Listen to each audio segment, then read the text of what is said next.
It's you I love, and no one else. I love you exactly as you love me, with all of myself. But I'm sallow, I'm scrawny, as Mimi is pink and golden. She's like a fruit. Now look here, Antigone. And I wanted you to know that I should have been so very proud to be your wife. The woman whose shoulder you would put your hand on as you sat down at the dinner table, absent-mindedly, as on a thing that belonged to you. There, now I have 2 more things to tell you. And when I'm done telling them to you, you must go away instantly without asking any questions. However weird they might seem to you, how much they may hurt you. Swear that you will. What are these things that you want to tell me? Swear first that you will go away without one word, without so much as looking at me. You hear me, Heman? Swear it, please. This is the last mad wish that you will ever have to grant me. All right, I swear it since you insist. But I must tell you, I don't like this at all. Please, Heman. This is very serious. First, about last night, when I came to your house. You asked me just a moment ago why I wore Mimi's dress and rouge. Well, it was because I was stupid. I wasn't really sure that you loved me as a woman. And I wanted you to want me. I wanted to be more like other girls. Is that the reason? Yes, and you laughed. And we quarreled. And my awful temper got the better of me. And I flung out of the house. The real reason was that I wanted you to take me. I wanted to be your wife before. Even you swore you wouldn't ask any questions. I'll tell you why. I wanted to be your wife last night. Because I love you. And because... Forgive me, my darling. I shall cause you quite a lot of pain. Because I shall never be able to marry you, ever. Demon, you took us all an oath. Leave me now. Tomorrow everything will be clear to you. Even before tomorrow. This afternoon. Leave me quickly. This is the only thing left that you can do for me if you still love me.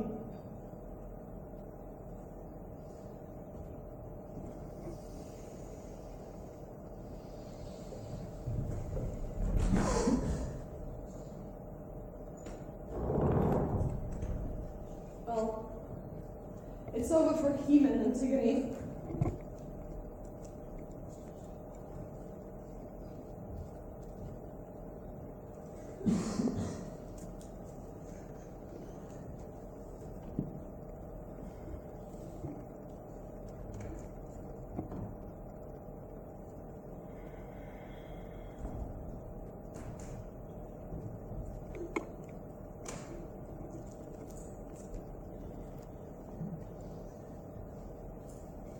I can't sleep.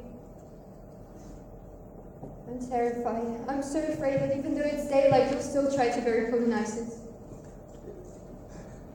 Antigone, we all want to make you happy.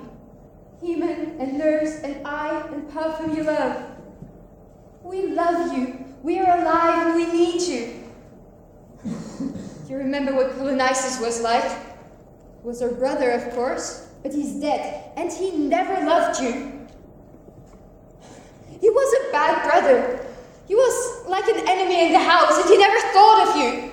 Why should you think of him? What if a soul does have to wander through the endless night without rest or peace? Don't try to do something that is beyond your strength. You're always defying the world, but you're only a girl after all. Stay at home tonight. Don't try to do it, I beg you. It's Creon's doing, not ours. You're too late, it's me. When you first saw me this morning, I had just come home from burying him.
captain of the guards, you say?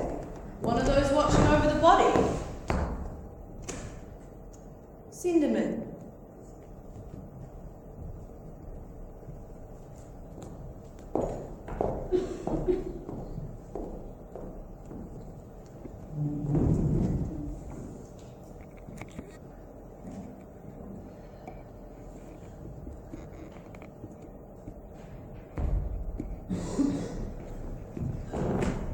Private Jones, 2nd Battalion.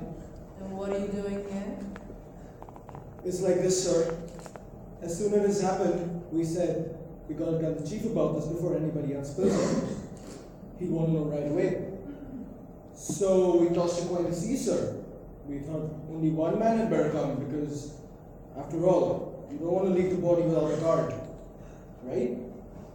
I mean, there's only 3 of us on duty guarding the body. What's wrong with the body? Sir, I've been 17 years in the service. Volunteer, wounded 3 times, 2 mentions. My record is clean. I carry out orders. I know my business and I know my place. Sir, ask anyone in the battalion, they'll tell you. Give him an order. Give it to Jonas, he'll carry it out. Jonas, that's me, that's my name. What's the matter with you, man? What are you shaking for? My rights. It's a corporal's job, sir. I've been recommended for a corporal. But they haven't put it through yet. June, it was supposed to go through. Stop chattering and tell me why you're here. If anything's gone wrong, I will break all 3 of you. Nobody can say we didn't keep our eye on that body, sir. We had the 2 o'clock watch, the tough one. You know how it is, sir. It's nearly the end of the night. Your eyes are like lead. You've got a crick in the back of your neck. There's shadows. And the fog is beginning to roll in. But we was doing our duty, all right. On our feet, all of us. If anybody says you're sleeping, it's a liar. First place, it was too cold. Second place, yes, sir. Well, I wasn't only 10 feet away from it, sir. But that's how I am. Listen, sir. You have to believe me. I was the first man to see it. I was the first person to let out that yell. What for? What's the matter? Sir, the body. Somebody had been there and buried it. It wasn't much to understand. With us 3 there, it couldn't have been. Just scattered over with a little dirt. But enough to hide from the buzzards. You are sure it couldn't have been a dog scratching over the earth? Not at all, sir. That's kind of what we hoped it was, but the way the earth is still scattered over the body, whoever did that job knew what he was doing all right. Who could have dared? Was there anything to indicate who might have done it? No, sir. Maybe we heard a few footsteps, but I can't swear to it. Of course, we started writing the search, and the corporal, he found a shovel. A good shovel, no bigger than that. All rusty and everything. We thought maybe a kid did it. A kid?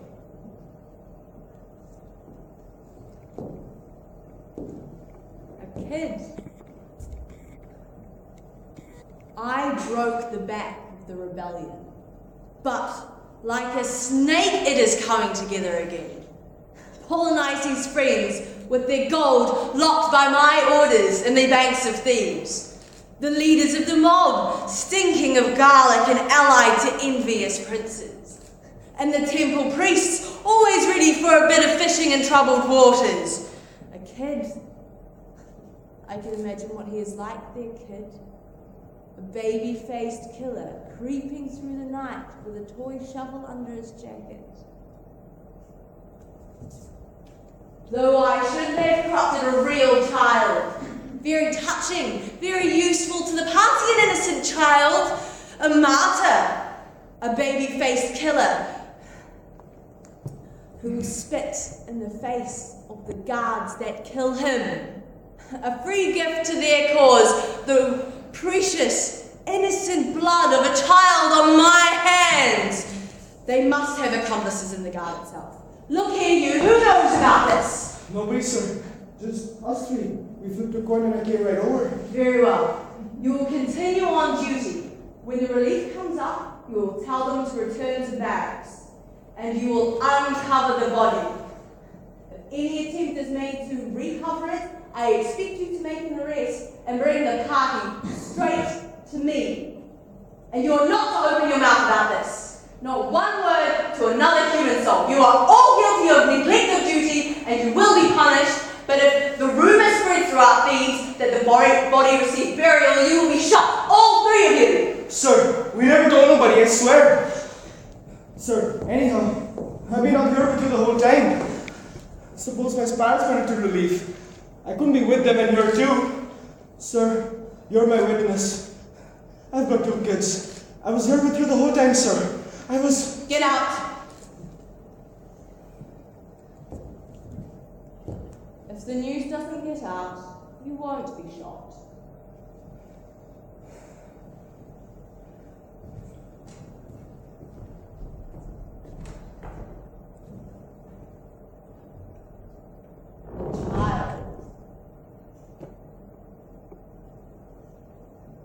Come along, my lad. Since we can't hope to keep this to ourselves, we shall have to be the first to give out the news. And after that, we'll have to clean up the mess. A child.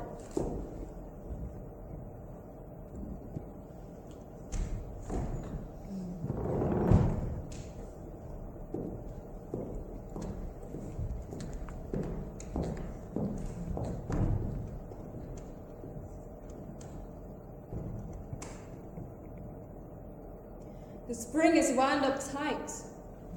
It will uncoil of itself. The least little turning of the wrist will do the job. That's what's so convenient in tragedy. Anything will set it going.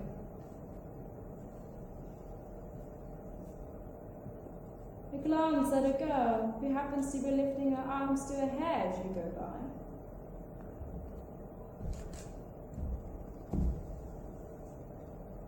A feeling when you wake up on a fine morning that you like a little respect paid to you today, as if it were as easy to order as a second cup of coffee. One question too many, idly thrown out over a friendly drink. And the tragedy is on. The rest is automatic. You don't need to lift a finger. The machine is in perfect order. It has been oiled ever since time began, and it runs without friction. Death, treason, and sorrow are on the march, and they move in the wake of storm, of tears, of stillness, every kind of stillness. The hush when the executioner's axe goes up at the end of the last act. The unbreakable silence when, at the beginning of the play, the two lovers, their hearts bared, their bodies naked, stand for the first time face to face in the darkened room, afraid to stir. The silence inside you when the rolling crowd acclaims the winner, and you, already vanquished, alone in the desert of your silence. That is tragedy. Tragedy is clean, it is restful, it is flawless. It has nothing to do with melodrama, with wicked villains, persecuted maidens, avengers, on guard, sudden revelations, and 11th hour repentances. Death in melodrama is really horrible because it is never inevitable. The dear old father might so easily have been saved. The honest young man might so easily have brought in the police 5 minutes earlier. In a tragedy, nothing is in doubt, and everyone's destiny is known. That makes for tranquility. There is a sort of fellow feeling among characters in a tragedy. He who kills is as innocent as he who gets killed. It's all a matter of what part you are playing. Tragedy is restful. The reason is that hope, that foul, deceitful thing, has no part in it. You are trapped. The whole sky has fallen on you, and all you can do about it is to shout. Don't mistake her. She said shout. She did not say groan, whimper, complain. That you cannot do. But you can shout aloud.